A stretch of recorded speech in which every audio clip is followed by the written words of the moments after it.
10, 9, 8, 7, 6, 5, 4, 3, 2, 1.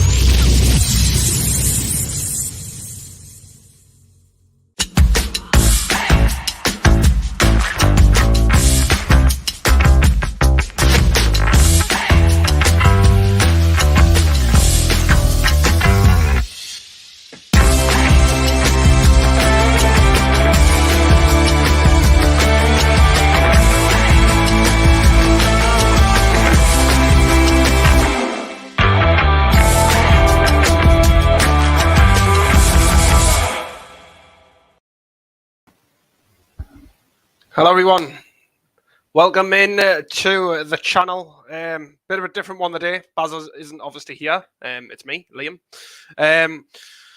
Right, just before obviously we kick off into things for obviously the review of the Everton game. Don't forget, if you're obviously new to the channel, get involved, become a member. It is only 99 pence. Obviously, as soon as we hit 200 members, we will get more prizes and things like that out to you. But yeah, 99 pence literally a month for the memberships. Really, honestly, for the sake of 99 pence, why not? Some amazing prizes that'll come to the channel. Also, another one, if you haven't already checked it out as well, Baz is doing this a lot on Twitter as well as I am, helping out retweet things.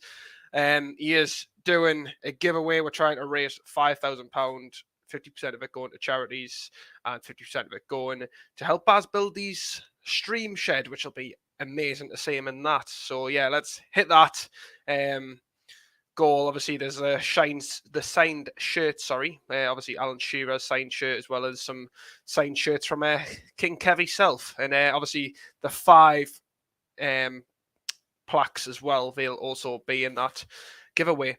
But obviously, going into the game we had against Everton, it was an interesting team. Obviously, we'll look into the lineups, which I'll show you now on screen. And this is obviously how both sides sort of lined up when it come to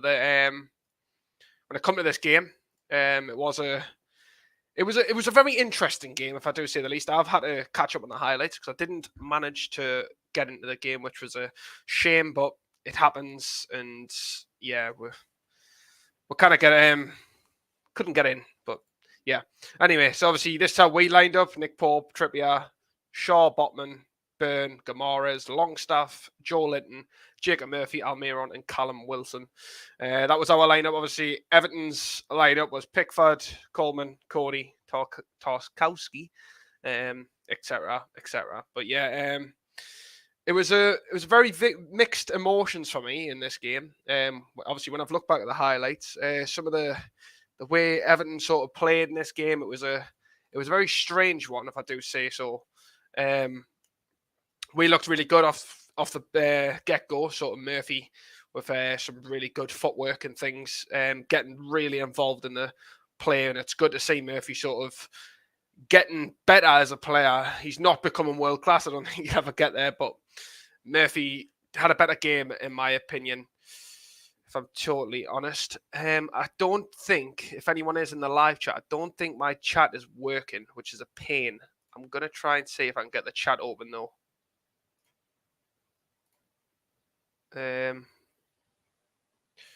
Yeah, the live chat isn't working for us in here, which is a shame. But I can see us in the live chat. I just can't get it up on screen, which is an absolute nightmare. But hi, everyone that's in the chat. Hope you're well. Thanks for tuning in, as always. Let us know what you thought, obviously, about the game. I thought it was solid. First half, it looked, as always, we go in, and the intensity with our gameplay is massive. We're obviously getting well known for how great we are on the ball, and really pressing teams and not creating an absolute nightmare for the defenders. We've seen that in the first half. We were really quick on ball, sort of going at them, making them drop back. Everton defended well in the first half, by the looks of it. They really did defend well. But once again, obviously, with us, we just we were solid. Everywhere on the pitch, we were solid. Going forward, going back. The only thing for us was getting those final touches and finishes sorted, because we did miss a couple of opportunities by the looks of it, which is an absolute shame. But we come away and we plucked at them, and we kept plucking at them. And the one thing that we did see is, once you keep plucking at a team, they do break, and eventually they did break. And it wasn't just the fact that they broke with it wasn't just a little goal. This goal, just what a rocket it was. I mean, Almiron is by far playing his best football he's played in a very, very long time. And obviously, a lot of bookings coming in the first half, which was insane. I mean, a lot of people complaining about certain aspects of the game.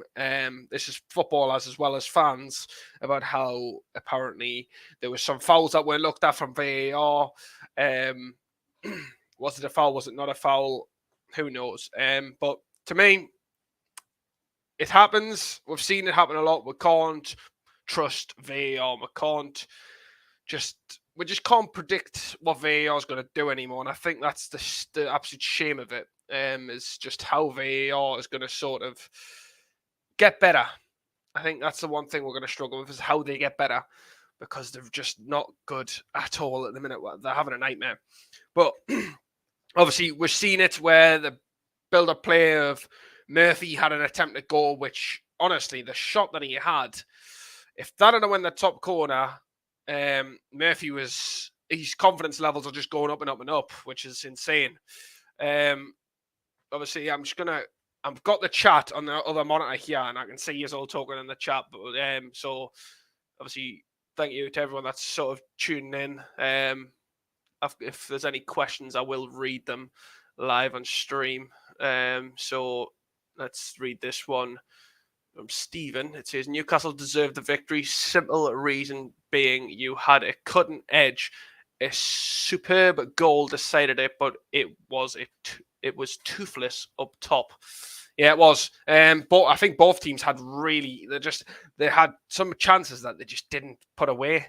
I mean, there was some shots that I even thought, you've got to be putting that in the back of the net.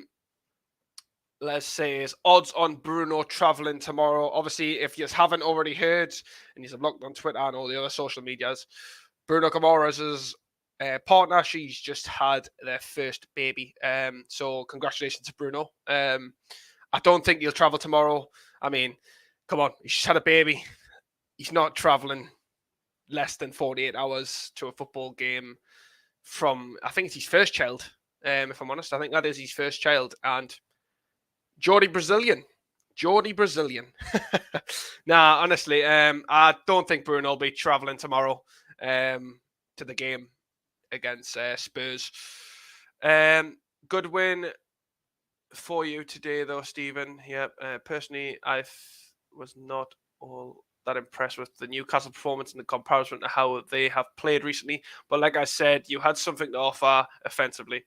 Yeah, true. It was one of those games of where it wasn't. It was very strange, to say the least. Obviously, there was a lot of dirty football in it. We'd seen that there was like a lot of bookings. I mean, in the space of the first half, we had 4 bookings, 2 of each side. The full game ended in 6 bookings. It could have been a lot more because of just the way and the style of football that was happening. It was mental. It really was mental. So obviously, going up to the attacking phase of things, Bruno plays the ball to Miggy with an absolute wonder strike. It has to say, a wonder strike. But small arms, Pickford in goal. He's never getting it, is he? He's never getting it. So yeah, obviously, Pickford not getting there in time. And honestly, I just love a Geordie crowd when they rub it in when Jordan Pickford concedes a goal. I really do. But what a goal to concede. It really was an excellent finish by Almiron. And a little bit more on, obviously, this man here, Miguel Almiron, was just the fact of his stats in the game were insane. Obviously, he had a lot of touches on the ball. His passing accuracy was 89%. He got 26 accurate passes, one key pass in the game. Got obviously a long ball, ground duels won, which was good. He played obviously 73 minutes, got one goal, and that was his one goal of always. Shots on target, one. Shots off target was one. And shots blocked, he blocked one shot. And obviously you can see his heat map there with an average of 7.2 rating. Overall, for me, Miguel Almiron has been one crucial player for us, if I do say so myself. It really has changed. He really has. Just how he's played, going down the wing.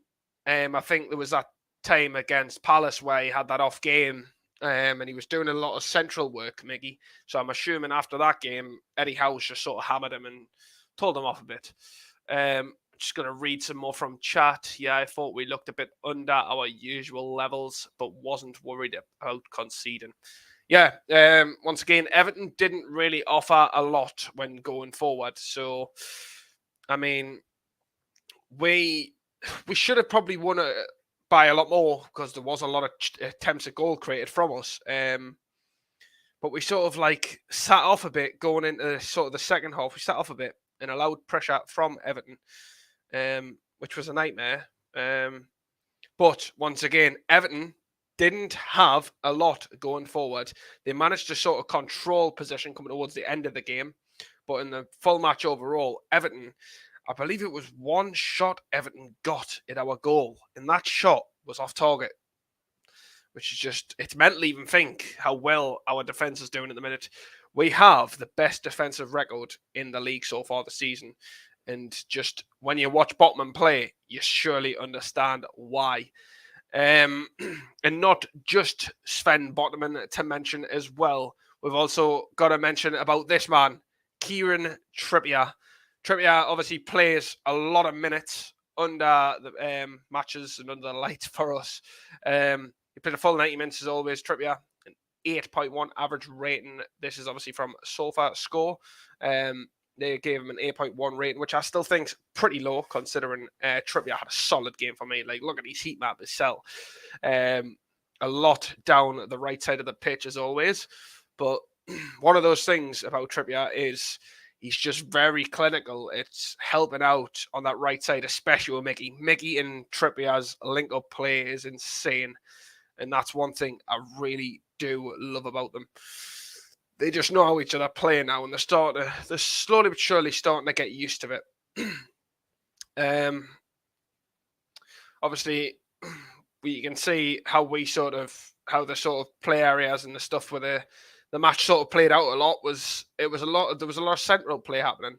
But a lot from us is down that right hand side because Miggy and Trippier once again they're so good. When they play off each other, they really are. It's just mental.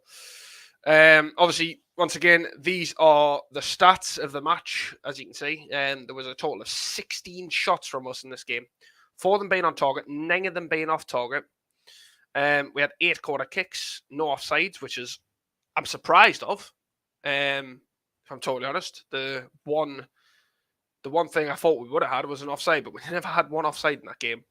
As you can see, a lot of yellow cards, 6 yellow cards in the full match. We had one big chance. We also had one big chance missed. There was 11 shots inside the box from us and 5 shots outside the box from us, and one of those shots being our goal from Miggy. Not a lot of passes made from us, by the way. So 392 passes made from us.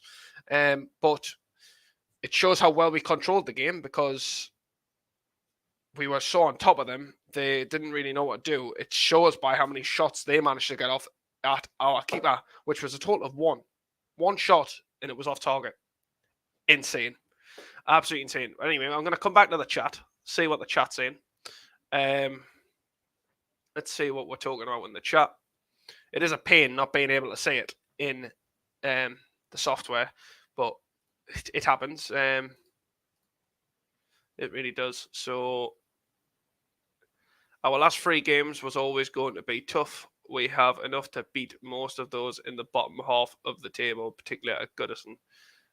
All right. 50% on Bruno, travelling Les for me. Think it'll depend on his misses. I don't think Eddie will make Bruno travel either. I think it's one of those things that you don't do to a player, especially when it's his first child. I mean, just less than 48 hours, making him travel to London. I don't know, especially with the time of the kickoff is as well.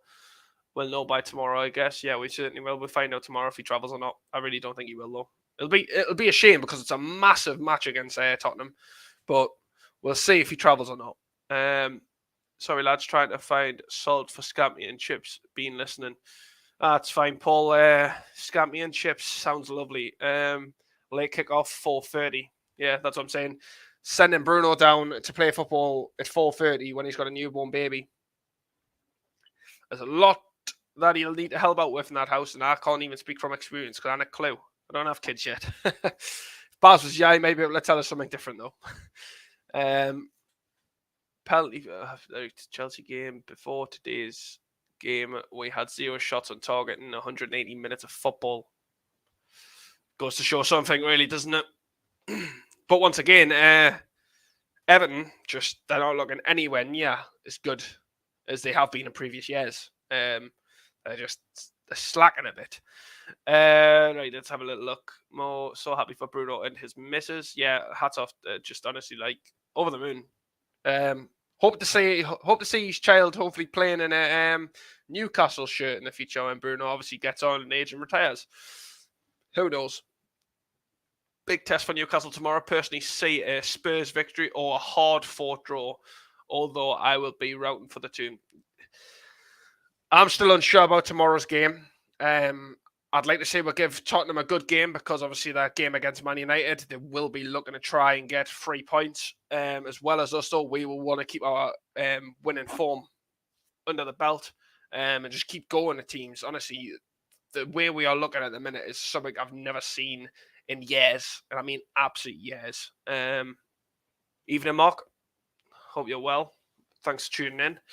But yeah, honestly, it blows me away of how we're getting on as a team. We're doing something I never thought we would do, but I did, as I've said multiple times, I have predicted that we would finish 7th. And as from this table here, we currently sit 6th in the Premier League after 11 games. 6th. That's insane. Obviously, this stat isn't taken from after the games today. This is just as and when we got these stats.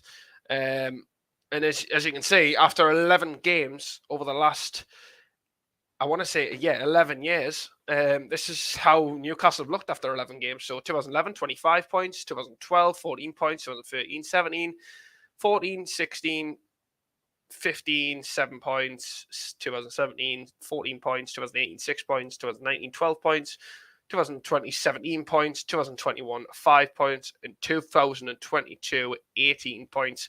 So between now and 2011, this year is our second highest amount of points we've had after 11 games, which is absolutely insane to even think about.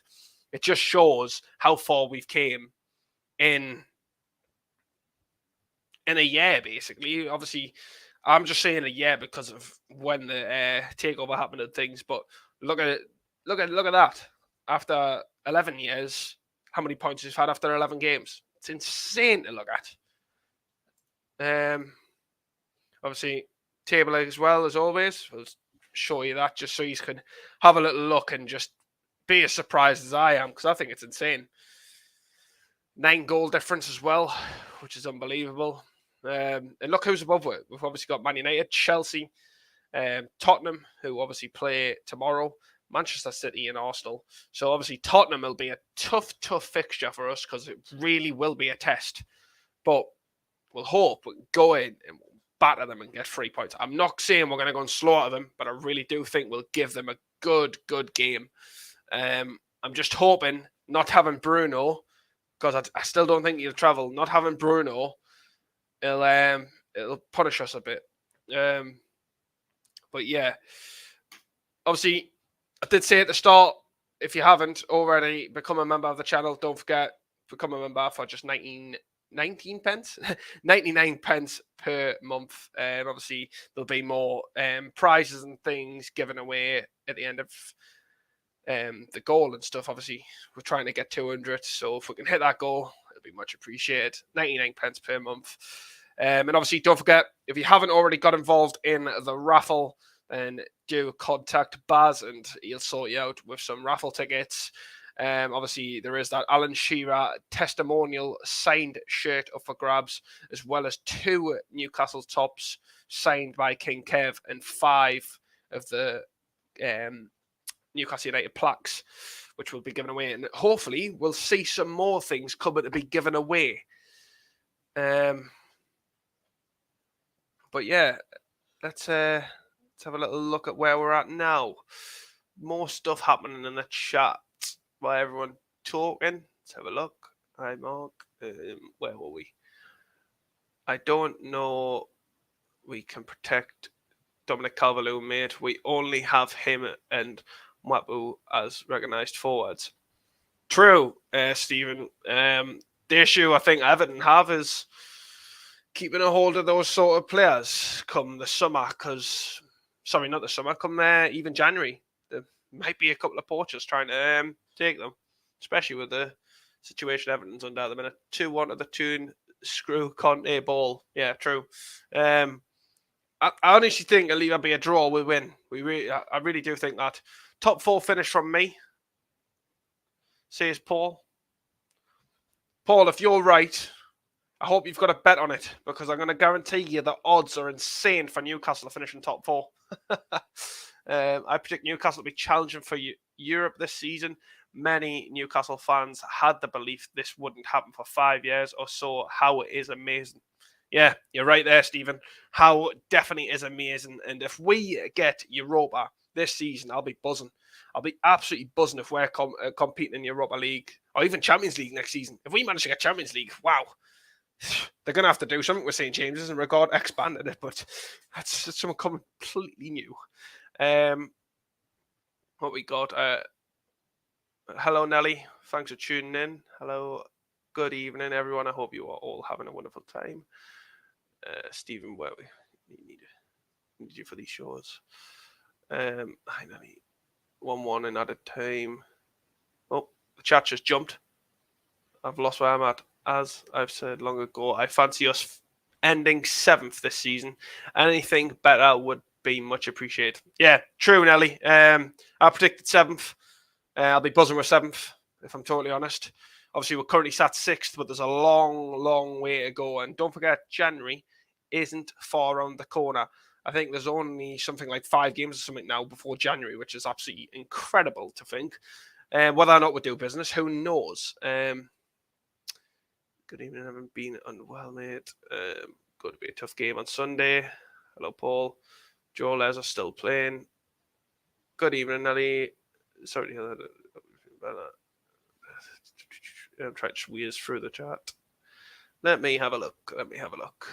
Top 6 for me, but January will be crucial. Yeah, true. January will be crucial, but it'll also depend on the right frame of mind of who you bring on the team, because who do you take out of a side of who we've currently got in? I know there's a bit of areas we can improve, but as Eddie Howe's already said, he'll not just bring people in for the sake of bringing them in. They have to fit the right mindset and things like that for the backroom and stuff like that. They have to fit what Eddie Howe's trying to put into the players' heads. He's not just going to go and sign someone to be a bench warmer, for instance. He's going to want someone that's for the first team and how they can improve us. Whether or not Maxie's injury is as bad as it sounds, or if Isaac's injury is as bad as it sounds, I don't know. I really don't know if where it leaves it come January, and especially, obviously, we've got loads of other things to consider. We've got a lot of players that are on the books that need to sort of be moved on as well. Anyway, I've got a little quote to show you, as always. there's something nice. So, goals in all competitions by Jack Grealish since he joined Manchester City, the man who made that comment about Miguel Almiron. He's had 4 since joining Manchester City. And if you look at this, goals by Miggy in the league this month, this is just this month, this is October. He scored 4 goals. He's got 4 goals, and it's exactly the same amount of goals as Jack Grealish has had since joining Manchester City. That's incredible. You can see levels playing like Almiron. It really is insane how much Eddie Howe has changed Almiron, and how he's getting on is unbelievable. Obviously, the game finished 1-0. I did show you a bit of a spoiler because I didn't mean to bring this one up, but it did finish 1-0 due to Miggy's absolute sensational goal, which is unbelievable. Really good from the team. It was really, really good. The high press stayed there, and the second half it dropped off a bit because obviously it really does happen. It takes it out of the players a lot. We see this a lot, but the one thing I think we struggle a bit with is we haven't got the massive quality to bring on from the bench. So we had obviously Willock, who's a good player. He is a good rotational player to come on. But when you've got teams that can bring on that extra special player that can really influence the game, I think we lack that a bit. And I've said that for a long time. But it was nice to see Anderson coming on as well. Obviously, he came off on Murphy in the 72nd minute, which was good. Obviously, gotten a few minutes under his belt. Obviously, didn't see him get involved as much as I would like to have seen him get involved, but it would have been nice to see him start. But I'm still happy overall with the win. We're going to go and see what the chat's saying still before we wrap this up. I expected higher, but a friend put the bet on. I have. Okay, but it all changed. A performance similar to yours against us on Wednesday. You lost at Spurs, a return to your form behind, and you give Spurs an uncomfortable game. Hope it's roll on next Saturday at the game. I think your mate kept your tenner and just told you it was 7-0. Yeah. But anyway, right. Well, yeah, thanks everyone that tuned in today. This is the first show I've sort of done myself on this channel, but hopefully it wasn't too bad. Basil let us know. Obviously, there will be a couple of new things I will have to change over the time. But anyway, thanks to everyone that tuned in. There will be a show. I think Baz is doing it tomorrow. That'll cover the Spurs game. I think you might have already done it, actually. It'll cover the Spurs game. Little look forward to that. A lot more coming to the channel. So don't forget, obviously, if you're new around here, subscribe to the channel. I'll see you in the next stream, hopefully. Thanks and goodbye.